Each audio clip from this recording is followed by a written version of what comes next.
question. So the situation is exactly the same.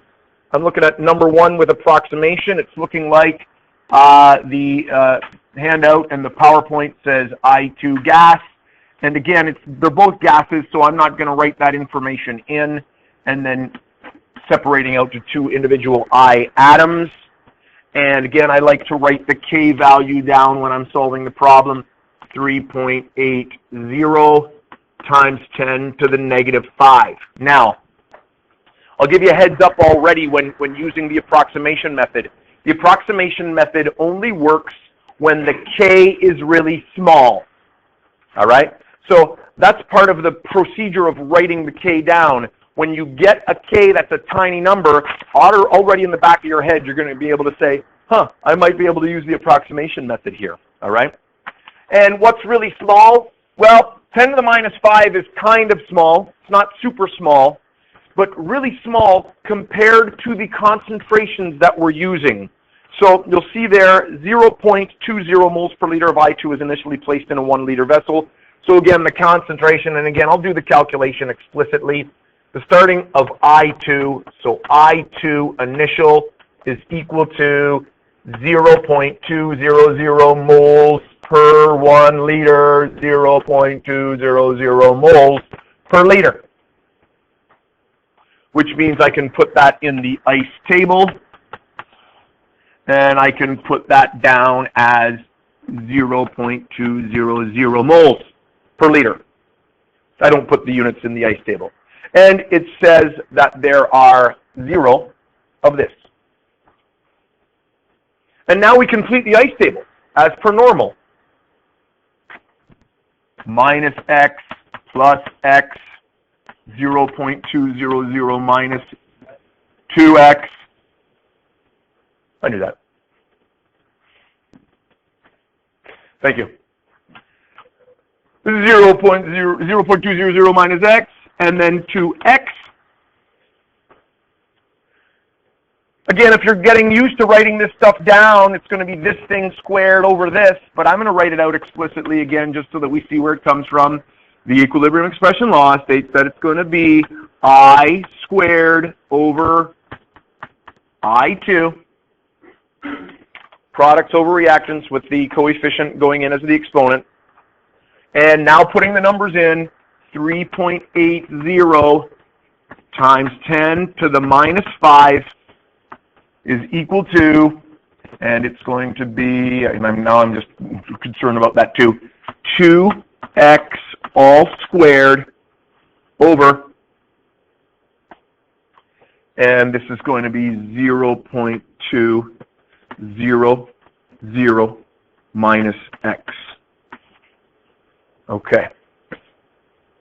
Now, if we were to just jam through this mathematically, we would square everything in the brackets. I would get a 4x squared. I would bring this over to this side, and I would FOIL through that number, and I'd end up with like 3.80 times 10 to the minus 5x. So I'd have an x squared term, I'd have an x term, and I'd have a number term, right? And that is your classic quadratic. It's a quadratic problem.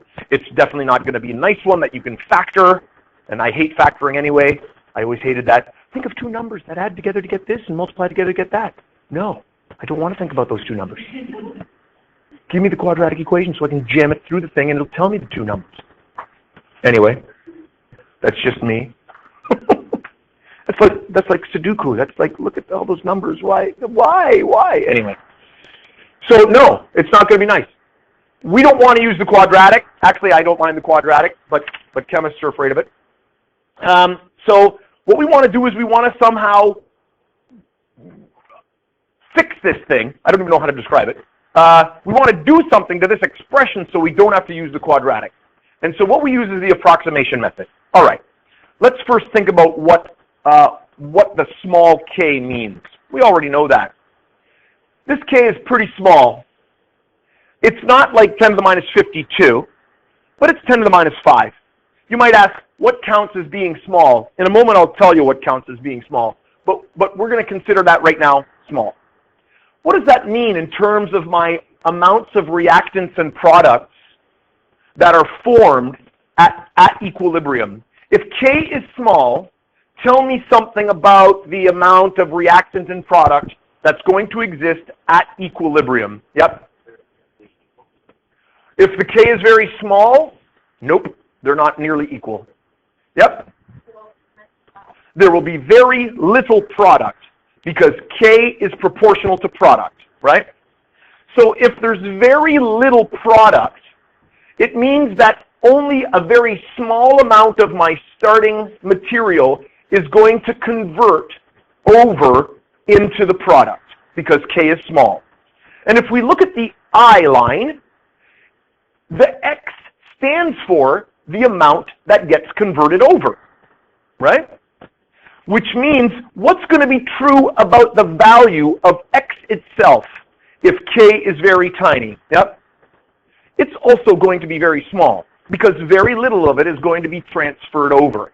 Now, you do not need to write this down, okay, for every problem that you do, but right now I'm going to write a little side note on why we can use the approximation method. I want to explain why we can do it, but you don't have to write this every time. You understand what I'm saying? I'm giving you a little note on why we're able to do this, just exactly what we discussed. If K is really small, then very little is going to be, product's going to be formed, and therefore X is going to be very small. You don't need to write that every time. I don't need to see a logic statement behind that. I'll just change colors here for a moment. So, a little bit of an aside here. If K is small, then concentration of products formed is small. I like little words. Small. So anyway, okay. Therefore, all right, if a very little bit of it converts over, X is a small number. All right? Now this is where the approximation comes in. If I've got a number like 0.200, now 0.2 is a fairly big number compared to what the K was. So 0.2 you might not think is like a huge number, but it's pretty big compared to 10 to the negative 5, right? 10 to the negative 5 puts me like 4 decimal places over, and this is only 1 decimal place to the negative 1. If I take a number like 0.2 and I subtract a very tiny number from that, it doesn't even have to be 0.2. It could be just a number like 1 or 0.5, just a fairly largish number, and I subtract a really tiny number from it. Like, I mean really tiny, because K is tiny. What's the answer to that bracket at the bottom going to be if I take a fairly big number, like 0.2, and I subtract a really small number, and I round to the proper number of significant digits? What's the answer going to be, Christian? It's going to be 0.2, because I'm going to be subtracting numbers way off into the 5th or 6th decimal point off to the side. And that's what the approximation is. If the approximation is such that, if it's a good approximation, then I can really ignore that X. And if I ignore that X, now when I solve for this, I'm only going to have an X squared to deal with, which means I can now take the square root to get the answer for X. And I don't need to use the quadratic equation because I've removed the X term. I've done a little cheat, and I've gotten rid of the X term. I can only remove the X that's being added or subtracted to one of the concentrations because that's the only place where the equation of 0.200 minus X is approximately equal to 0.200. I can't get rid of this X because that's still the answer we're looking for. If I just arbitrarily try to make that equal to approximately 0, then the whole equation falls to pieces and everything becomes 0. So I can't get rid of the X that's by itself, but I can say, you know what, that's practically 0. Let's not worry about it because it's being subtracted from a big number. All right? let me show you what we use as what we call the test for approximation. And I'm going to put this back in black because this is definitely something that that you do want to write down. Okay, so, and I usually put this off to the side here. Test for approximation. Here's what you do. You take the concentration that's being subtracted by, or essentially, you take the initial concentration that's in the ice table. All right, let me slide that back down. You take that concentration,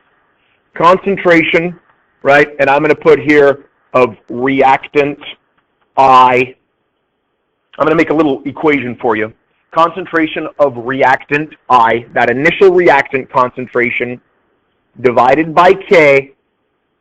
So we're going to compare it to the K value. We're going to make a comparison. And if that is greater than 100, if it's 100 times bigger, then we say, yes, the approximation is good.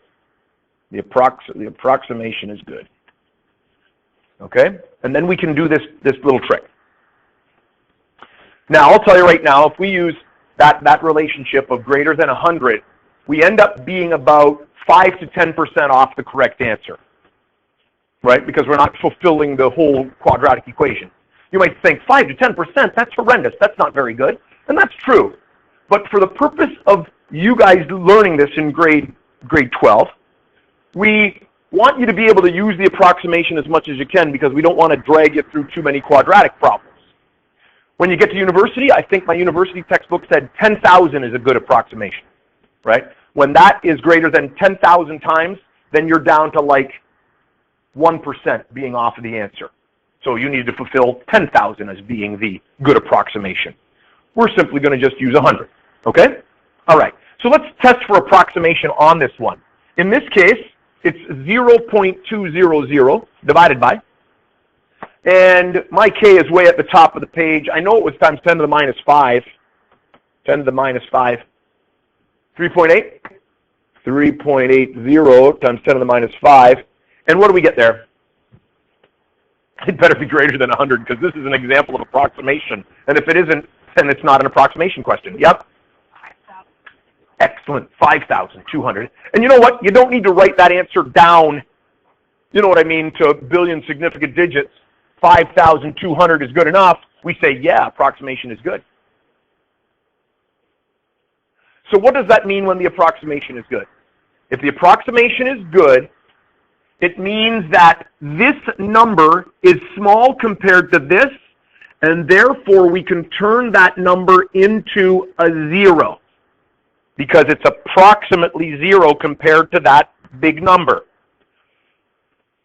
I cannot do that with this x, because if I make it equal to 0 as well, then there's no x left, and everything's equal to 0. I still have to solve for an x. I still have to figure out how much product is being formed. Okay, so now when you're done that, you rewrite and you go. 3.80 times 10 to the minus 5 equals, I'm going to bring that squared in. That makes this 4x squared over, and now that's equal to 0, 0.200. And you'll notice now I just have to bring that number up top, bring the 4 underneath, take a square root, and I'm going to have x. Much easier than the quadratic equation. And if we have a large enough approximation, it's essentially the correct answer. For 100, it's off by 5 or 10%, but that's good enough for us. I'm introducing to you the approximation method. So 3.80 times 10 to the minus 5, that thing times 0.200. I'm going to bring the 4 underneath. That's equal to x squared. Whatever you get there for a number, if I take the square root of both, I'm going to have x.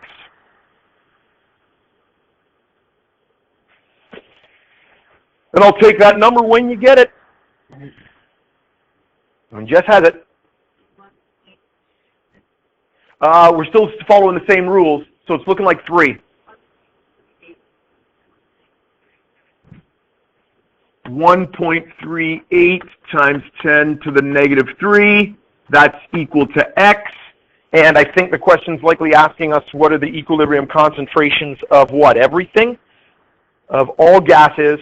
So then I just go back to my original concentrations so we can now finish it off. Therefore, I2 was equal to, I think that's 0.200 minus x, right? 0.200. Now take a look. This is interesting. If the approximation is truly so good, what should that answer be equal to? Yeah? And you'll find it isn't, which means 100 isn't really a good approximation number. It's good enough for us in this course, but it should be that this is so small that it shouldn't change it. We'll find that it did. Minus 1.38 times 10 to the minus 3, because that sits down in this decimal right here. What do we get there when you subtract that? Jess, what do you got? 0.199 moles per liter, which means it wasn't exactly a good approximation, but it is for our course good enough here. If we had used 10,000, that still would have been 0.2, right? And the concentration of I is equal to 2x, and therefore it's 2 times 1.38 times 10 to the minus 3.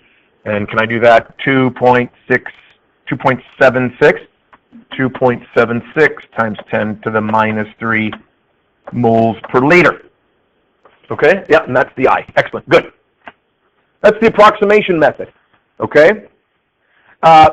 Greater than 100 isn't really a great approximation, but it's an introduction so that when I give you a test, you can use the approximation as much as you possibly can instead of having to do a bunch of quadratic equations. Okay? All right. Let's do another one. Again, it's on the PowerPoint. This is more for Miranda's benefit, that if she's looking for where these questions are coming from. I think, is this one correct? Is this the correct one again? Let's see if we got the right one here. Yeah, we got the right concentrations, 0.25, 1 liter. Yes, that's the question we are doing. So we'll switch back to the, again, you guys can go off ahead of me. You've got the question. All we're doing is building an ice table, getting an equilibrium expression, and then we're trying to find for an approximation. Number 2. 2CO2 gas. Oh, I don't usually leave it in if they're all gases, and they are. And 2CO and O2. K is equal to 6.4 times 10. I should have put the 0 in there, minus 7, 6.40. Again, notice 10 to the minus 7. That's why I like writing down the K, because as I write it, I see that I got a 10 to the minus 7 there. I'm thinking, oh, okay, approximation method may be coming up here, depending on how big my initial concentrations are. These are all in 1 liter, so we're going to just take the shortcut. Determine the equilibrium concentration of all gases. Wait a minute. Oh, sorry, of all gases, if 0.25 of carbon dioxide. So it's just carbon dioxide we've got, right?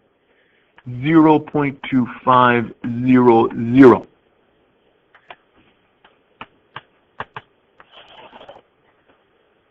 You guys are all good at this ice stuff, so I'm going to just keep on going.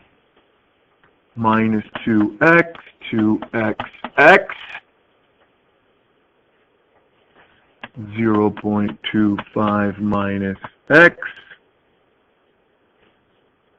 2xx. We might be getting good to the point where we're writing 6.40 times 10 to the minus 7 is equal to, and now we're kind of building it all in together as one, 2x all squared, and x to the 1 over 0.25 minus x, and that's squared. What do I do?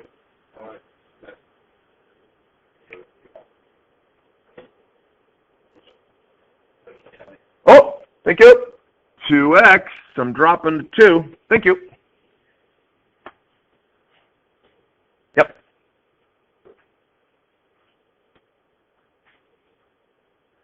Now, if you take a look at this one, if I square the x, and then I bring this in, I'm going to have an x cubed term there.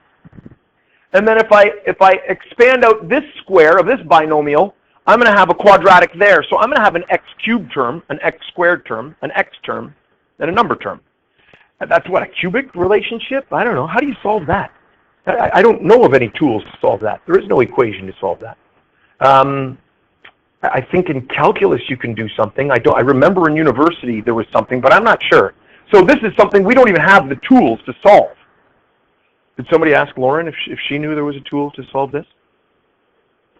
What's that? You've solved those? That's exciting. How do you solve the cube one?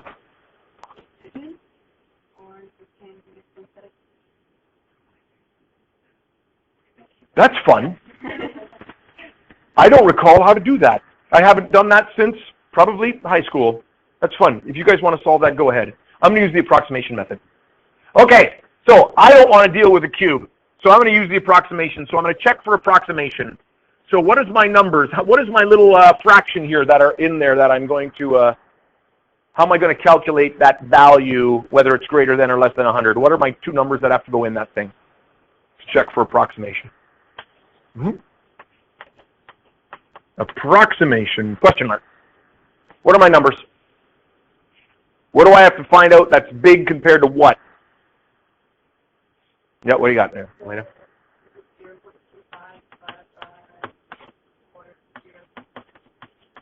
Yep. You have an answer for that? Okay. Now notice this is -7. When you do a power of 10 check, remember yesterday I said check for powers of 10. This is a -1. This is a -7. That's going to get me a -6 on the bottom. And when you do the reciprocal of the -6, it gives you a power of 6. It means we're in the millions.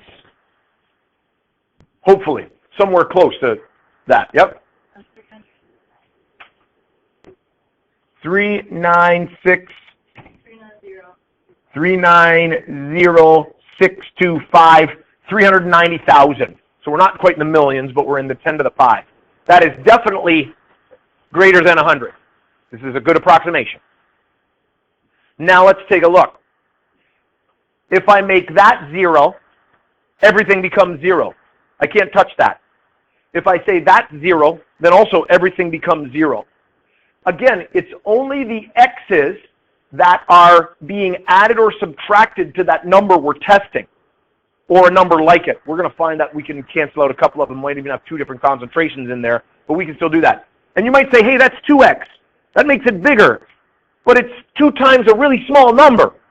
It just makes it 2 times small. It's just still small. So even though that's a 2x, we can still say that that 2x is approximately equal to 0. That's my arrow going across it that says 0 on it. It's approximately equal to 0. But I must keep all the rest. 6.4 times 10. Sorry, I dropped a significant digit. We know it's 3 times 10 to the 7. Whew. -7 equals. What's the matter? We got a problem? Oh, okay. So I'm gonna bring the 2 in here. 4x squared, because I got to square the 2 and square the x. Still times x equal to. Now be very careful. Here's a common mistake. 0.25. We got rid of the -2, but this is still squared, which means that still has to be squared. Don't drop that square. We drop the square sometimes because we don't look at this anymore, and when we rewrite, we forget there's a square on the outside. I'm going to bring this up over here. I'm going to extend the page here in a moment. Mathematically, this is coming here. 6.4 times 10 to the -7. I'm bringing that up, 0.25 squared. I can divide off the 4, bring it to the other side, divided by 4. And what's that going to be equal to? I'm now going to have x times x squared. That's equal to x cubed. Which means I need to take a cube root of this number. And so I need cubed root,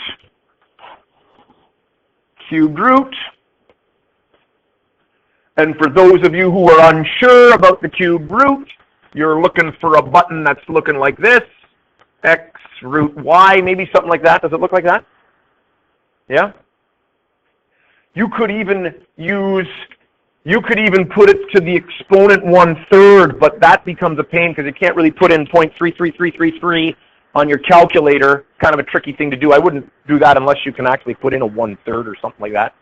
That's kind of a pain. I suppose you could put it in brackets, and I suppose you could go 1 divided by 3 to the exponent 1 divided by 3 in brackets. That's a pain, but you could do it that way.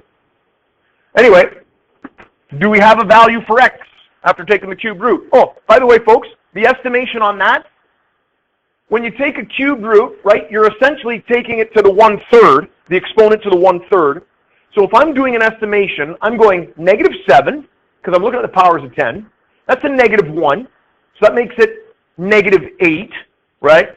I'm going to divide by 4, which is going to give me another -1 exponent, because it's going to be like multiplying by 0.25. So I'm going to have -7, -8. By dividing, it's -9, 10 to the -9. I'm taking the cubed root, which I'm taking 1/3 of that power of 10. That's going to turn it to -3. So you should be in the -3 area. You'll notice it's interesting because once I said you should be in the -3 area, hands shot up because you were confident. Hey, I'm in the -3 area. It's good. It's a good skill to learn, the power of 10 estimation, to get an idea on whether you're in the right ballpark. That's a really neat little trick to learn. I can show you again later on. I can show you with this one by writing it down a little more explicitly, but it's a good skill. What do we have there, Tyson? Times 10 to the -3, and then we're going to just substitute in. And I can't remember what our equations were. We want all the gases, right? So what did I have? CO, CO2, CO, and O, and it's 0.25. So what's that one? The CO2, 0.25 minus x, or was it 2x? Minus 2x? 0.25 minus 2.15 times 10 to the -3, and that's all going to be times 2. And we'll take that number. And then CO, was that the 2x? Was CO the 2x? Or was it the x? CO was the 2x. So it's 2x. So that's 2 times 2.15 times 10 to the -3. And then O2 was just the x. And that's 2.15 times 10 to the -3. And that's moles per liter. So that one's done. The 2x, I think I can do that one, 4.3. 4.30 times 10 to the -3 moles per liter. And I don't have the CO2. CO2? Kristen? Oh, she has your sheet. That's good.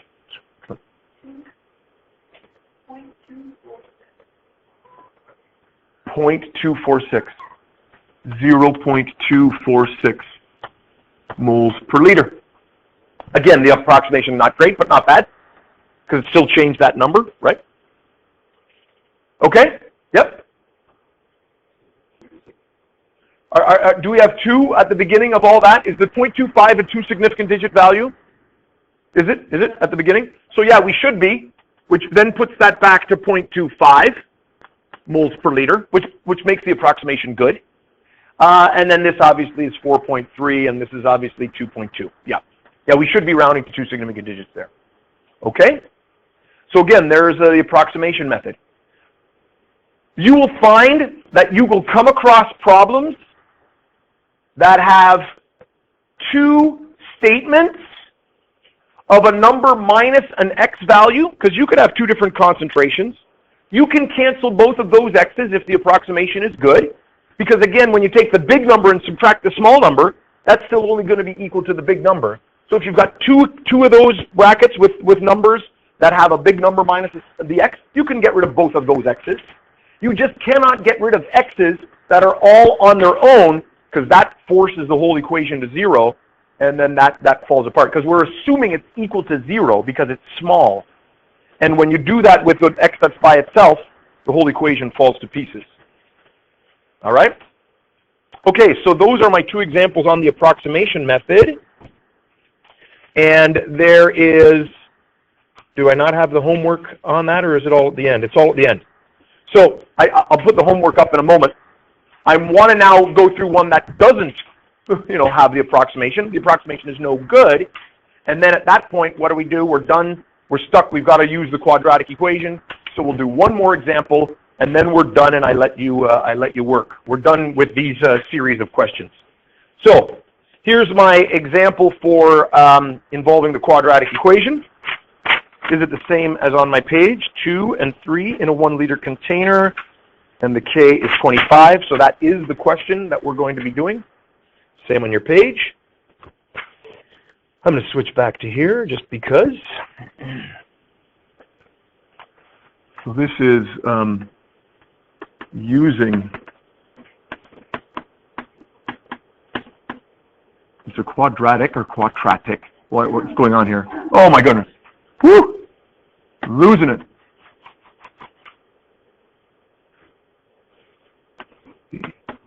Quadratic equation. All right, got it. 1. Same start.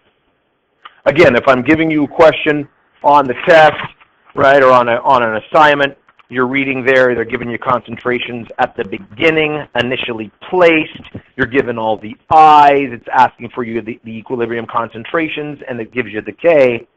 As we said yesterday, given the I's, right, and K, yes, use the ice table, then put it into that equation.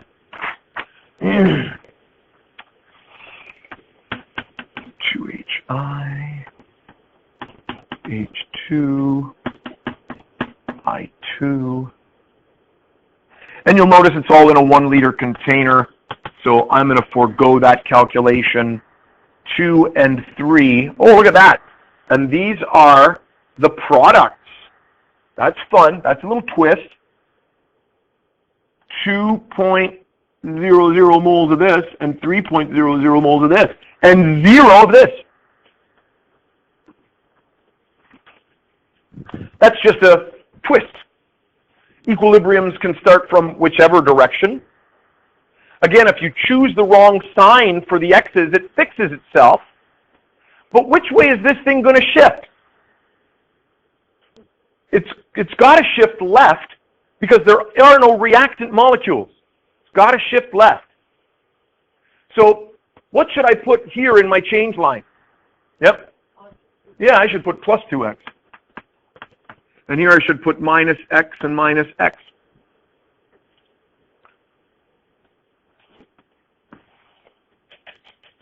Oh, I'm getting emails. I got to shut that thing off. Anybody want an elementary teaching job? No? All right, we'll get rid of it. If you had done it incorrectly, let's say you weren't thinking and you were just going on, we've been doing this for so long, minus 2x plus x plus x. Like I said, in the end, your x would equal a negative number. And then when you put the negative in with the other negative, you'd get positive numbers.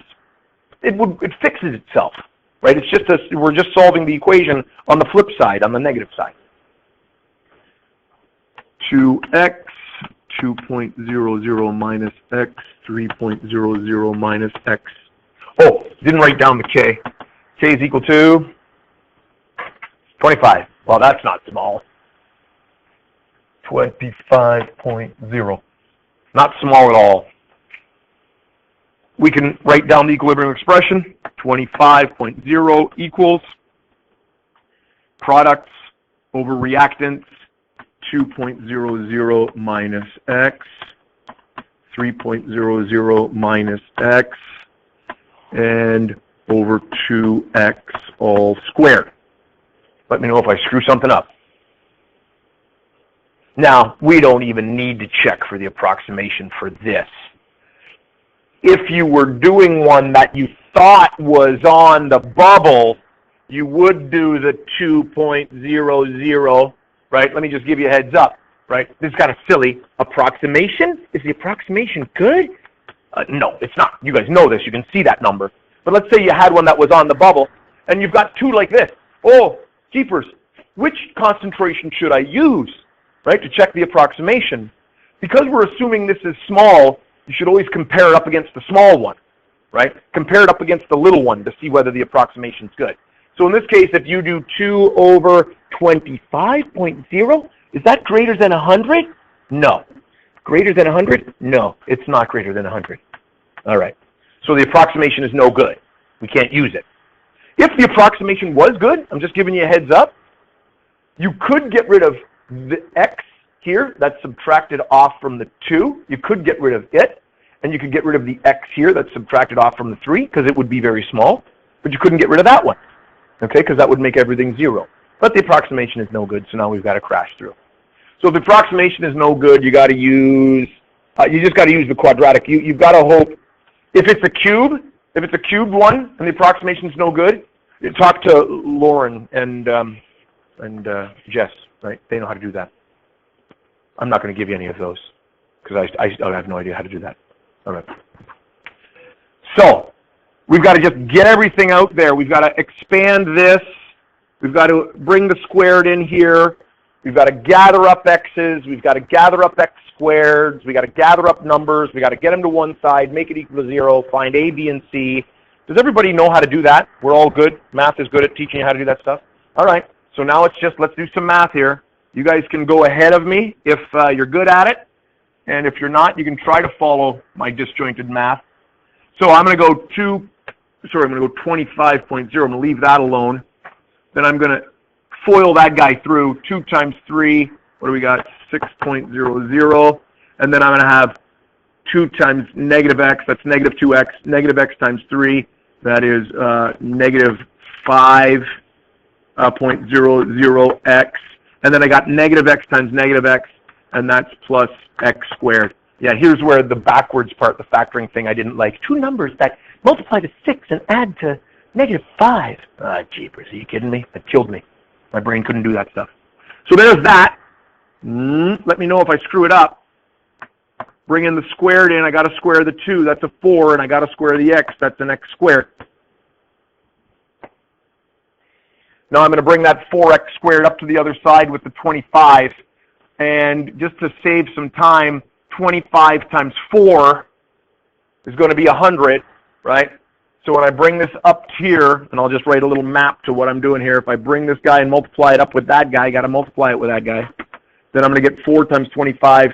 That's 100x squared equals 6.00 minus 5.00x plus x squared, right? I like to keep my x squared positive. That's just the way I like to put my a into the quadratic equation. I want it to be a positive number. That's just the way I've kind of trained myself to do that. You guys know it doesn't have to work that way. So I'm going to bring everything over to that side. Because if I bring the 100x squared to this side by subtracting it, I'm going to get negative 99x squared, right? So I don't want to deal with an a of negative 99. That causes me stress. I don't know why. X squared should be a positive number.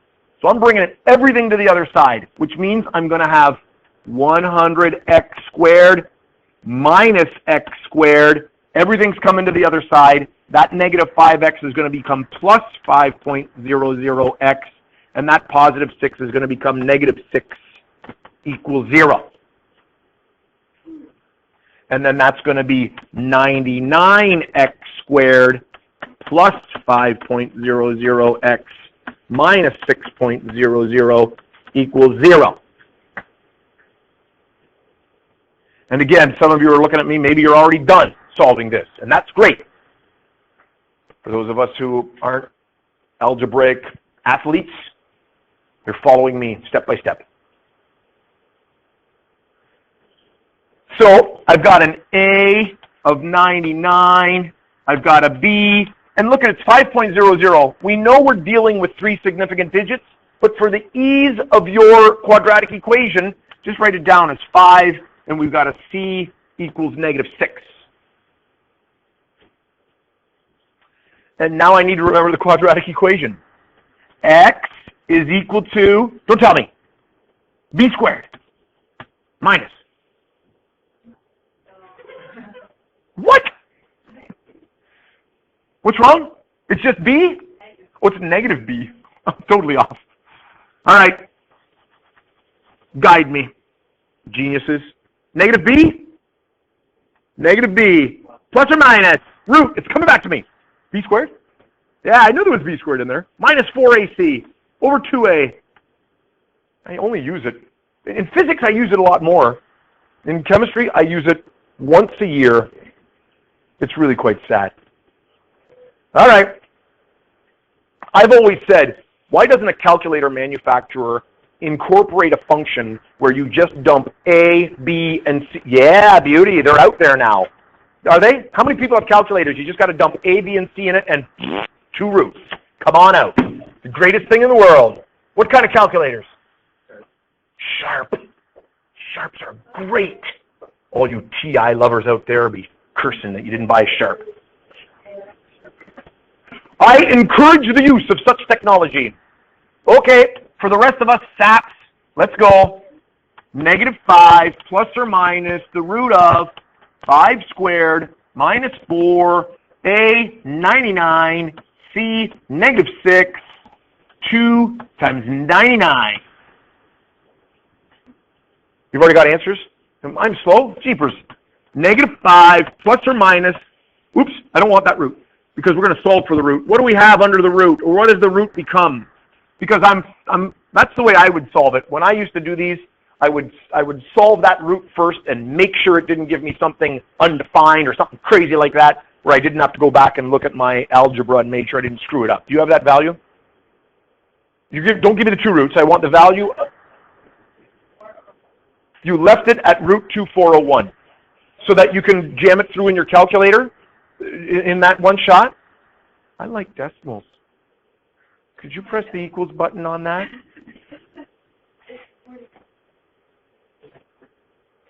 Thank you.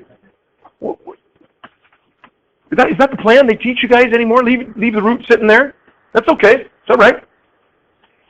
2 times 99. What I want to know is I want to make sure I haven't screwed this thing up and that I don't get something that isn't a negative under there. Because if I did, it means I did algebra wrong and I got to go back and look at my algebra again. Okay. So let's have the 2 roots then. What are the 2 possible roots?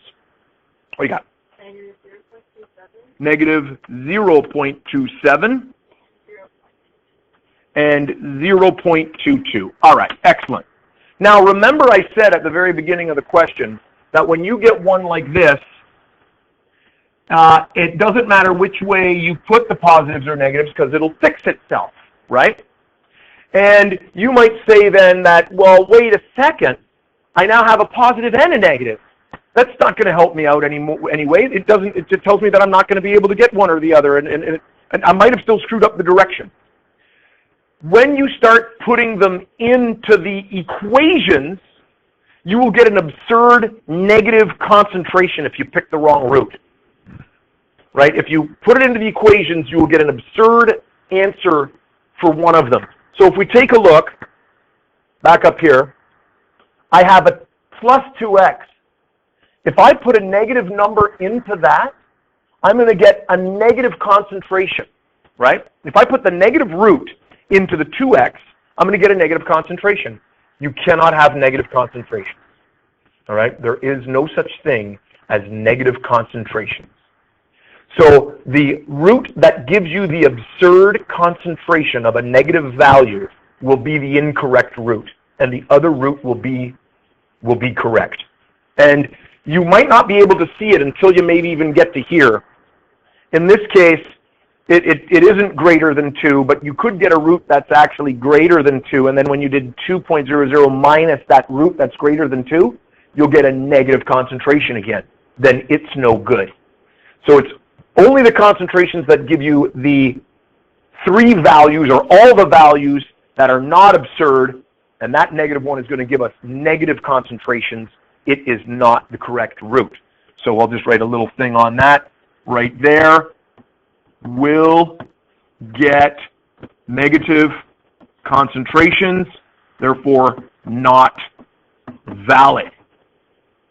Okay, does that make sense to everyone? When you start dumping them back in, as soon as you get one that gives a negative concentration, no good. So that's our number there. And now we're going to get all of our concentrations, and I don't even remember what the equation is. We've been doing this for so long. It's looking like an HI. HI is 2x, and therefore it's 2 times 0.22, 0.44 moles per liter. We have an H2, which was what? What was the H2? The 3 or the 2? So that's 2.00 minus 0.22. We could have actually kept an extra significant digit on these roots, but let's not worry about it right now. What's that getting me here? I can't do that in my head. I'm working backwards. 1.78. 1.78. Oh, there, iRobot's going to sell me some parts for my robot. Again, more emails. 1.78 moles per liter, and I2 is equal to 3.00 minus 0.22, and that's 2.78 moles per liter. Okay? All right. That's what you do when you get a quadratic. And if you own the appropriate sharp calculator, you're good to go. All right. There are practice problems. I already told you about the Le Chatelier's principle thing, right? If you could please track that down and download it and print it for tomorrow, because I will be mentioning the lab at the end of tomorrow's class. Yep. Not necessarily. No, it could be that they're mixed together, because this is the questions that go with the section. These are the questions that go at the end of section, so they could be a mix. They could be a mix. So you just got to be checking for the keeping an eye out for the approximation.